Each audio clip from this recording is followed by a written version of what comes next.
Good morning, everyone. It's great to be here. Lots of planning has gone into today by a great team that you saw earlier, and we're so fortunate here today to have our Secretary of the Department of Health and Human Services. Many of you know him as Dev, but Secretary Sangvai is living in interesting times, let's just say that, with all the things happening at the state and federal level.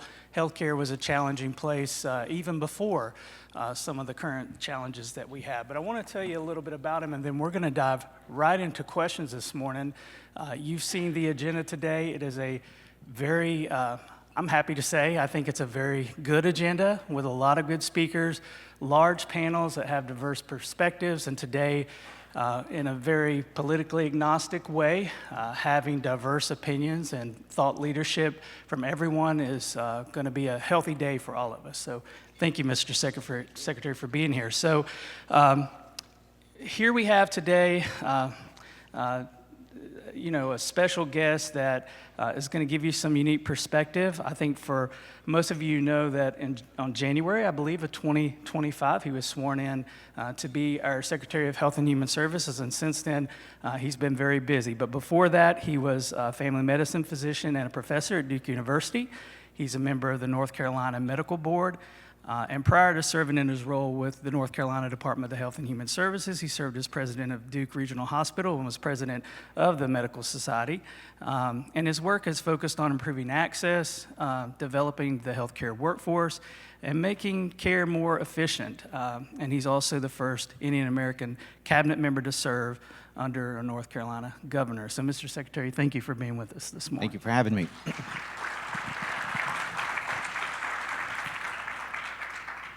Okay, we'll just dive right in. We know that you've got an extensive background as a physician and a healthcare administrator.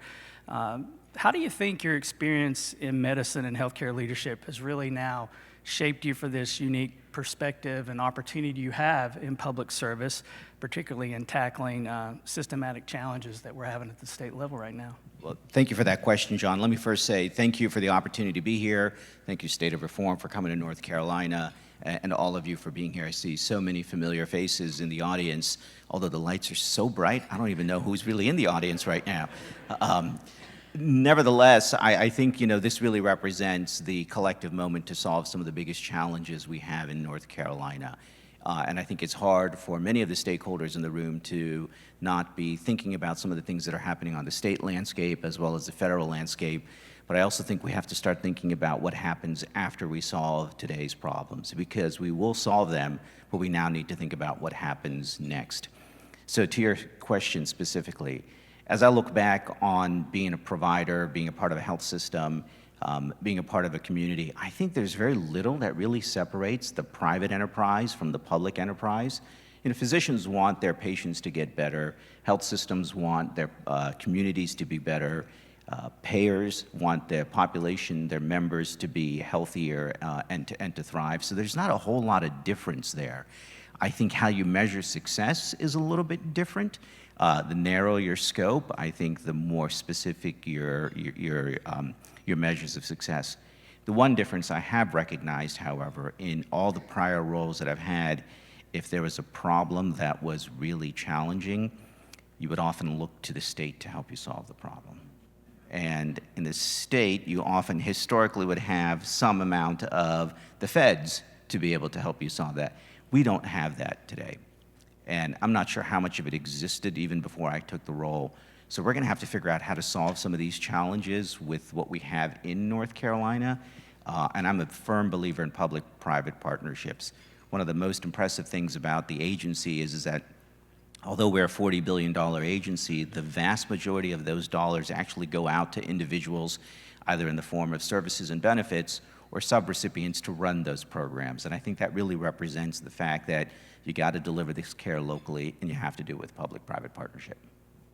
Thank you for that. And I think the importance of hearing, government can't solve all the problems by itself at any level. So let's build upon that. So as someone with deep roots in both the public and now in your services, public service, but your private healthcare experience as well, How do you feel like, from a thought leadership perspective, that we can really balance this entrepreneurial spirit of medicine with the realities of government to really drive the meaningful change that I know all people in this room are really curious about? You know, if you think about North Carolina, we have incredible assets in North Carolina that I think many other states don't have. We have a really strong community college system. We have a best-in-class public health system. We have private colleges and universities. And we have an ecosystem that's kind of built around this whole idea of how do you conduct that foundational research, and then from there, how do you inspire the entrepreneurial opportunity? So I think some of those really challenging questions can actually be solved within North Carolina. I think it's a failing model if industry, enterprise, and entrepreneurship wants to figure out how to do something different and better. Because the conventional model is, I got an idea, it improves health, how do I get the payers to pay for it? Or if I can't get the payers to pay for it, how do I get the state to pay for it? Well, you're going to hear a pretty consistent theme that it's increasingly challenging for states to pay for the things they actually need to pay for. So adding something without taking something away is a very big challenge. And I would imagine the same for those who represent the payer community. You probably have a lot of individuals who are coming to you to say payers should pay for this, payers should pay for that, but payers have their own stressors in terms of how to achieve the type of outcomes that they need to do. So I think what entrepreneurial opportunities need to do is they need to change the operating model. If what we're doing is putting more into a system where it's increasingly harder to do what we need to do, it's only going to be that much more difficult to actually get the outcomes we want. But can you fundamentally change what we're trying to do? And that's where I feel like we can really take the power that is North Carolina on the entrepreneurial side and figure out how can we change the operating model so we're not always trying to figure out how do I come up with something that a third party or someone else can pay for and measure my success because I have now invented something, created something, or added something that has become part of the healthcare landscape, because there's just not enough resources to continue down that model. Mm-hmm. Thank you for that. You know, you mentioned community colleges earlier, and you being part of administration in a university system as well. As we think about the workforce challenges, I don't think there's any conversation we have any time in the past couple of years where workforce hasn't been a hot topic of conversation. So as we think about the healthcare workforce challenges and the shortfalls that exist there, especially in rural areas who are struggling with primary care for their residents, what do you feel like is the most pressing workforce challenges, and some thoughts you have about how to address those so we really have a more sustainable pipeline of future healthcare professionals? Yeah, it's another great question. You know, you mentioned earlier I came here with a hospital background. When we were hiring entry-level positions in our nursing team, largely CNAs, you could pretty much guarantee that a CNA that you hired, there was only a 30% chance, 30 to 50% chance that they would be there a year later. That's the kind of turnover we were looking at. And so when you think about what it takes to ramp up to train someone, what it takes to actually get someone to steady state in a role, it was hard to find entry-level workforce. And you can substitute CNA with just about any individual in the workplace or sort of in the healthcare landscape. So what we really need to figure out is how do we recruit and retain? We're an in-migration state. So we should breathe a sigh of relief knowing that we actually have people coming into the state, and they're coming into the state because they voluntarily want to. So that should give us some level of opportunity to think about how do we capture the recruitment opportunity, because we're actually having people come in wanting to be a part of North Carolina. So the next issue is this whole idea around retention. And I think a big part of retention is changing the way, particularly in those early careers in healthcare, and not making it an HR exercise, but make it a career exercise. So one of the things that we were postulating is if we knew that a third of individuals in a particular work group or work in a job category were going to leave, if they leave, can we get them to stay with us? What is it the next thing that they want to do career-wise, and how do we foster that? And we often don't think that way. We say, hey, here's a vacancy, I found someone to fill it, they meet all the criteria, success. But now if you had to say, hey, they meet the criteria, but 6 months from now they're not going to be around, you change that hiring model to think about how do I hire the person who wants to stay. So that's one of the things we're kind of thinking around at the state level. How do we actually create that at both the professional level with some very proven but short-term and not always the super highest impact opportunities, things like loan forgiveness programs for everyone from physicians, and we recently introduced some opportunities for the nursing community to tap into those dollars. But then also thinking at the entry level, 3 areas we're focused on direct service providers. We know the members of our IDD community really rely on individuals who help them with things like activities of daily living, transportation, and those sorts of things. So really focus on direct service providers. I think the average hourly rate is somewhere around $12. So how are you going to hire someone to take one of the toughest jobs at $12 an hour when you've got all the other competition for the same level of skill set? Another area is behavioral health techs. We can't get enough of them in our state-operated psychiatric facilities. We need to increase the opportunity and think about what the career trajectory might be for them.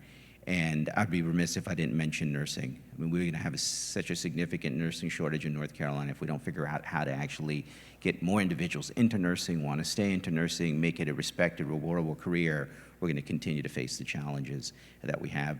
You'd asked earlier about the whole idea of the private versus the public.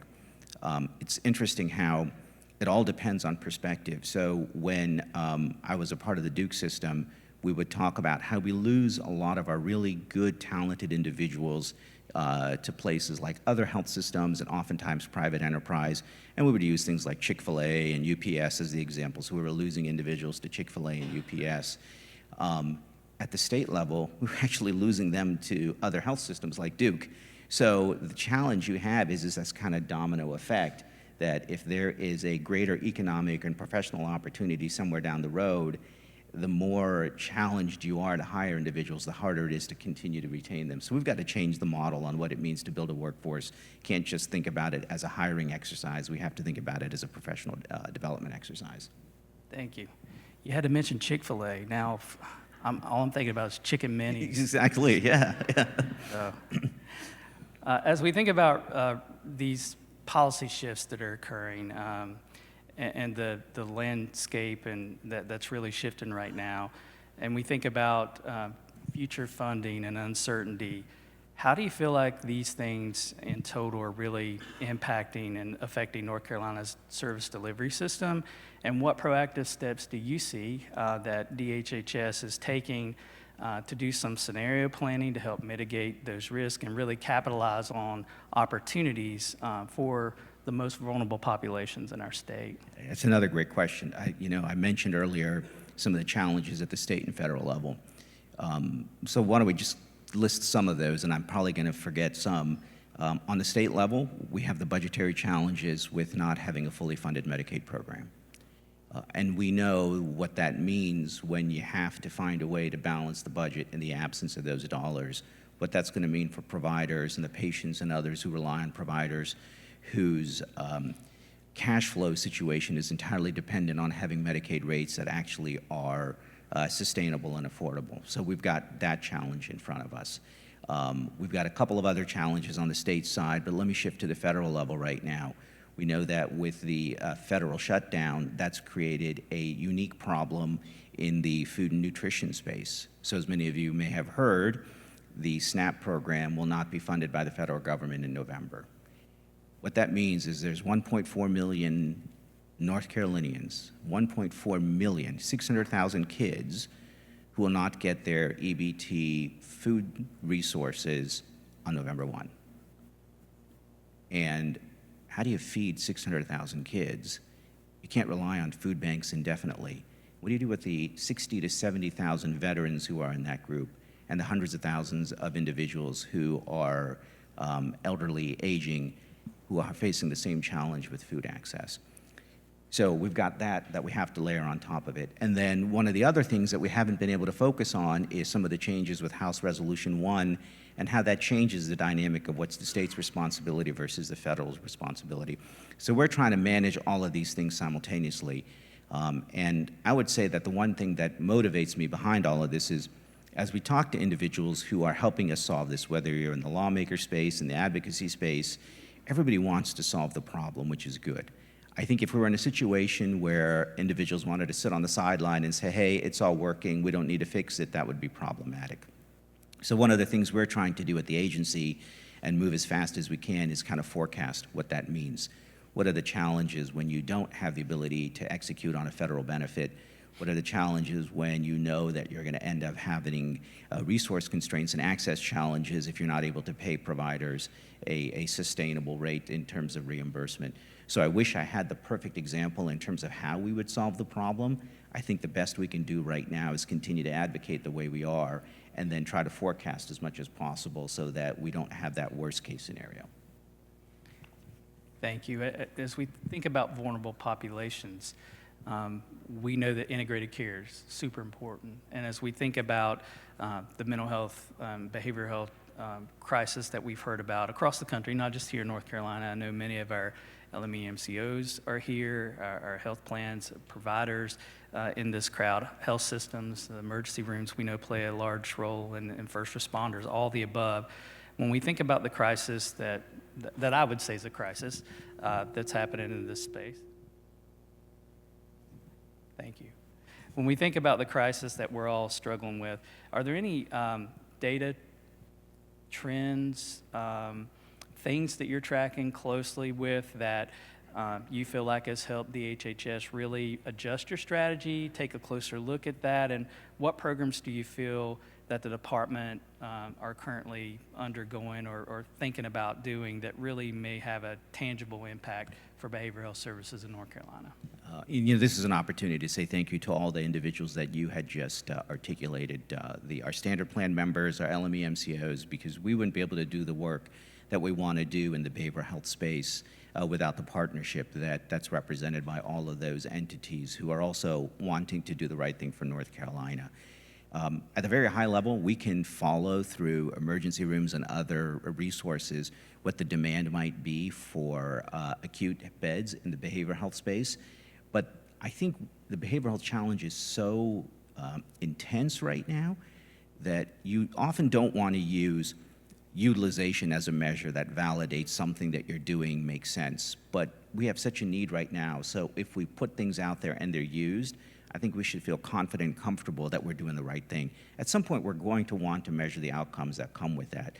How better people feel on, if there's a depression scale you want to use, an anxiety scale, on suicidal ideation, all of the things that we know that are important that ultimately are the measurable outcomes. But I think right now, if you want to measure process and utilization, that's a sufficient outcome just given how extreme the challenges are. So the agency really has behavioral health focused in largely 4 different buckets. One is really around crisis, the other is the justice-involved population thinking, then the third around workforce, what we just talked about, and then the fourth being on what do we do for children and families. And I'll just talk about the crisis one a little bit.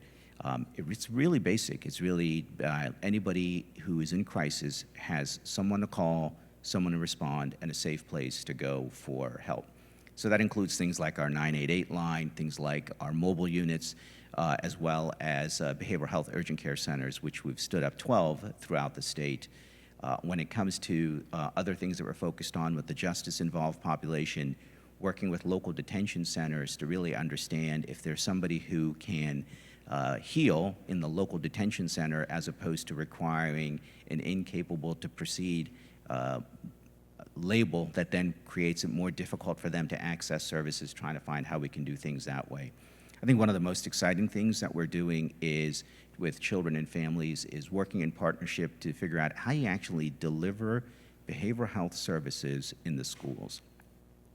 And we have at least one partnership that's really taken off where you can have adolescents actually access behavioral health services with parental consent, so there is no issue around, hey, children getting treated without their parents or guardians knowing.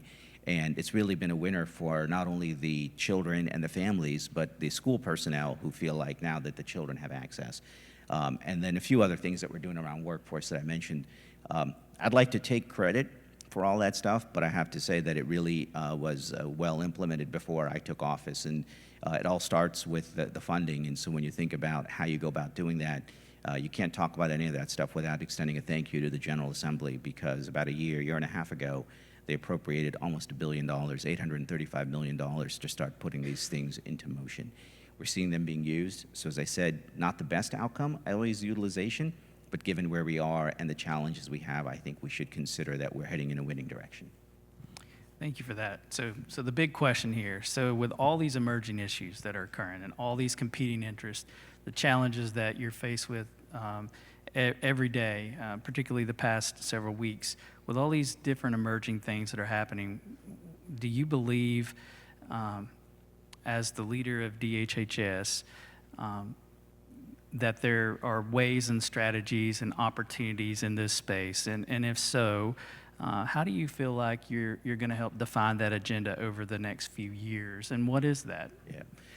I'll go back to public-private partnership and maybe use a very concrete example. So another opportunity to say thank you to many of you who are in the room who have helped us understand how the state of North Carolina can apply to the Rural Health Transformation Fund. We've had over 200 entities respond to ways we think we can fix the rural health challenges in North Carolina. And I think that what we're now going to be putting together, I know what we're putting together is a very elegant application that really focuses on how you transform rural health care in North Carolina. And that's just one part of the population that you asked about, John, but I think what we have in there is an opportunity to think about how you do the work around workforce, how do you support local providers, how do you use technology, and how do you do all that together by working with local assets, asking them what they need, what's going to work for you to be able to make the transformational change. In that particular project, we've got 5 years, which in some ways seems like a long time, but then again is a pretty fast time to really think about how you make the fundamental changes in the rural communities that then allow us to be able to get the spillover into the non-rural communities. We're the second most rural state in the country. And I know that many of you probably drove here today through some of those rural areas. And so when we think about what we need to help stabilize those areas, this once-in-a-generation opportunity, I think, is going to allow us to do some of the things you've been asking about. Well, from the attendees in the crowd, they're representing multiple sectors here today. What is one actionable step that you would recommend that they take to really support North Carolina's health ecosystem that we've been talking about today, drawing from both your experiences now as our state secretary of DHHS, but also as a physician? When I think about how we're going to be able to do the work we need to do, we're going to need to do it differently. And what that really means is if there's one piece of, I don't necessarily call it wisdom, because I don't know if I have any of that to share, but it's really rethink your operating model. If your operating model, however you want to measure success, is based on the annual tweaks that we have, it is probably not going to be a sustainable operating model. And so really think, if you want to be successful, whatever your measure of success is, at a business level, professional level, if you're not ready to figure out how to do things differently, and you're really trying to capitalize on the conventional ways that you would be successful, and let's be honest, I'll take it from a provider perspective. Providers usually will think about how I can be more financially successful by reducing expenses and increasing revenue. Those are usually two ways to do it. So increasing revenue, if I'm an individual provider, I'm going to say, hey, I want to get more from the payers for the services that I'm providing. So my objective then becomes, how do I get more money for that individual unit of service? Simultaneously, I want to say I have all these expenses, how do I pay less or have fewer units of expense, and then I maximize the delta between the two? What do you do if there's less money in the system and your opportunity to capture revenue is becoming increasingly challenged? And in many cases, we have squeezed all of the expenses out of the system because the one that's really increasing that we don't have the best control over is labor. So if your success model, your operational model has always been to revenue maximization and expense reduction, and you have the challenges you have now, are you really going to be able to survive and thrive in the future? So I think you got to really rethink whatever that operating model is. So I don't have all the answers on that. I don't think I even have one. It's easy to kind of come up with the idea and not have to come up with the answer. But I really feel like that's what you got to think. We got to think about, how do you change that operating model so that they're actually doing things differently? And we've got great examples of how to be able to do that. We talk about the success of telehealth in the era of the pandemic and how that accelerated things. But there are places that were doing telehealth well before the pandemic. It's just that you needed a large enough reason to be able to do that. So what's that non-pandemic large enough reason that we can actually conceptualize, speculate on, that then compels us to change the operating model? So, Mr. Secretary, as we think about things you would want to change or hopes or aspirations, obviously anybody could always use more funding. We know that's a given. But if you had the magic wand, here's the magic wand question. If you had the magic wand, like what one Health and Human Services related challenge in North Carolina would you want to solve overnight? And what would that be? But also, how would that thing be able to ripple out and strengthen communities across North Carolina? I thought if you said I have a magic wand, I could use it to disappear, but I guess I don't have that option right now. Wow. You put you give me a condition on that one. There's so many things we can do, but I feel like and this is going to show my bias as a family physician, I think if every North Carolinian had a place they could go to get high quality, affordable primary care, the downstream impact would be enormous. Because by having access to high quality, affordable primary care, you address illness early. By addressing illness early, if anything needs to occur beyond managing the primary care setting, you have local assets, specialists, and others who might be able to manage your issue locally. I kind of look at the example of if you've got a surgical procedure that needs to be done, it can be handled in that rural hospital that then allows that rural hospital to thrive. You don't need to rely on individuals out migrating from that rural community to go to the urban community, putting more challenge then on the bottom line of the rural hospital. When rural hospitals thrive, you have the ability to have rural economic development at the same time. When you have those, you have less challenges on the downstream elements, you have healthy patients, et cetera, et cetera. So, there are probably others I can think of, but, I kind of go back to when I asked the governor what is his vision for healthcare, and he said, his vision is consistent with the way I see things, is that every North Carolinian should have the opportunity for optimal health regardless of where you live and how much money you make. And I think you can do that by getting easy, early access to affordable primary care. Thank you.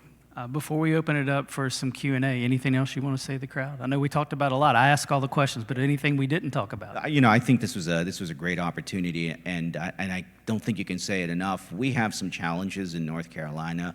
I know we're living them day in and day out. We are not going to be able to solve them as an agency. We really need the wisdom and guidance of the people in the room, the people you represent, to help us think through that. Every time a great opportunity comes, there are going to have to be trade-offs, and that's one of the more difficult aspects of this job, because sometimes those trade-offs are pretty significant trade-offs, and there's no shortage of good ideas with very compelling reasons. But in the setting of reduced resources, you have to sometimes pick things and make decisions that can be gut-wrenching. But our best ability to make those decisions is by having the open partnerships that I know we have with so many of you in the room. Thank you. Well, Mr. Secretary, on behalf of me and this group, and we'll open it up for questions, but we want to thank you for your support of everyone in this room, for Health Management Associates, and also just for taking time to be here today. You could have been lots of other places and you chose, so we thank you for that. But let's give a round of applause for our Secretary. Thank you.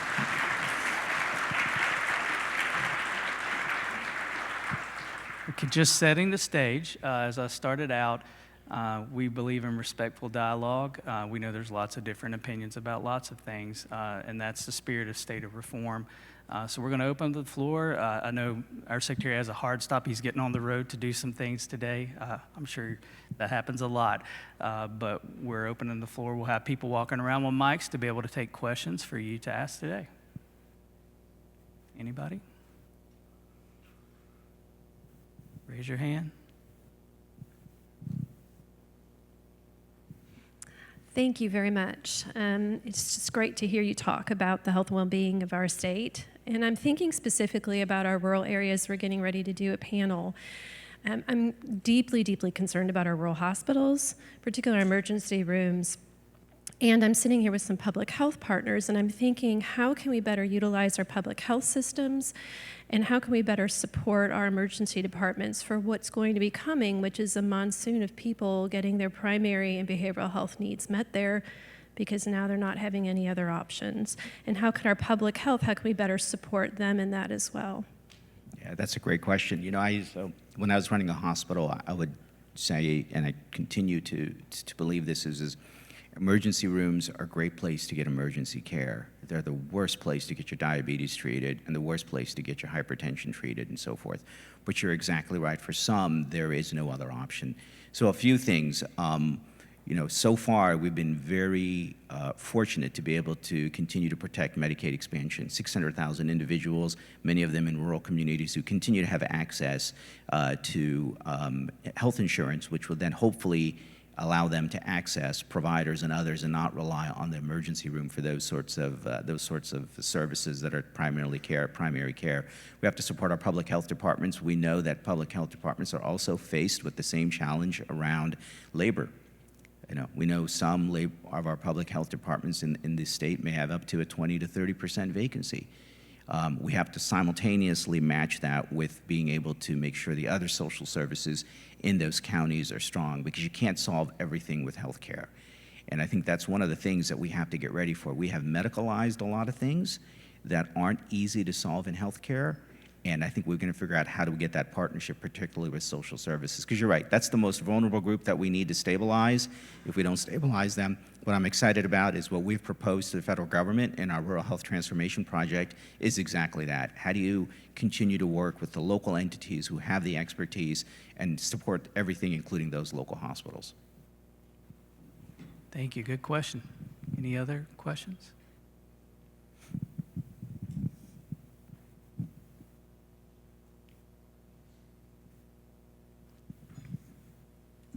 Hey, David Cook, a family physician in the state for probably 35 years.